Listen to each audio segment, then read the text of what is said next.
Hello, Santa Cruz. This is Michael Conger. I've got a great Frisbee handle call sign, which I also use for my Navy call sign, Snap. It used to be Captain Snap, then I took it down to Sea Snap, and now it's just Snap. So I'm enjoying this little conversation with Frisbee Rob here in beautiful Santa Cruz at the University of California, Santa Cruz at the 2016 U.S. Open overalls. My first recollection with Frisbee is I was born and raised in Long Beach, California. I was in a Navy family and moved east, and I took some early Frisbees with me, and I didn't have a source for them back east. I was in Annapolis, Maryland, and Alfred, Virginia, and Virginia Beach, Virginia. But I asked for the Navy exchange to get these Frisbees, and according to Spud, I got them the first government contract, or at least their distributor back then, to sell in the Navy exchanges, and they were very happy about that when I met them. Let's see.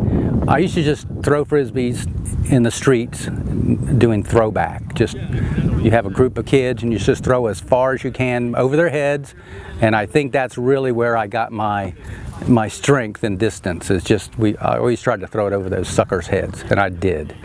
I was always the guy that threw farthest, and you can fast forward to my college days at University of Texas, and meeting Charles Tips and playing Frisbee at night on bicycles on the campus in Austin. Those are great times in the late 60s and early 70s. And my first actual tournament was in Florence, Alabama, meeting Ken Westerfield and Tom Monroe. And somebody told me about this series that happened, and man, I just got stuck. Stork took me aside and said, "You need to go to this one and this one and this one." And I started going to Frisbee tournaments. I was working at NASA in the Wallops Flight Facility at the time, and I was very lucky. These guys didn't really know what Frisbee competition was, but they let me off to go to them, and it was a really fine thing. And so I met Ed sometime early before the PDGA started, but when it first started, he asked me to join, and I did not have the $15.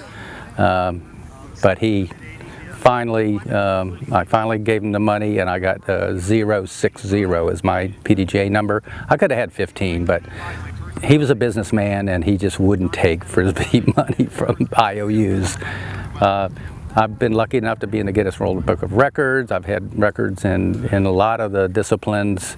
I hold a current over 65 distance record that I snagged from the famous John Kirkland, JK, and we were talking about that just this week. It still stands after yesterday's competition, and that was done in Sweden. But it's just, once you get around the people in this sport, especially the overall sport, it is so much fun. Disc golf is also something that I'm very proud of being in, and somehow, I don't know how worthy I am, but I made it in the Disc Golf Hall of Fame in '96. Those are just some very, very special players, and the criteria for that is you can find on their website. I can't even tell you what they are, but it's promotion and how well your abilities are and your general attitude, and have you really gone ahead and helped the sport in some way. I'm just glad to be out here.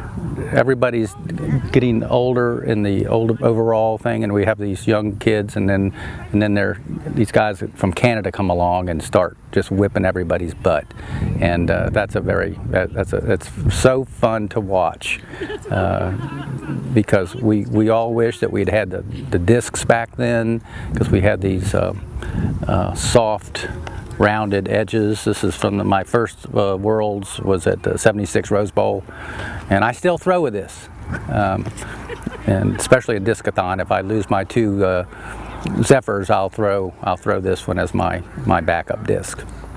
But it's been a long journey, and I can't even tell you when I started, but it was a long time ago, and the journey hasn't ended.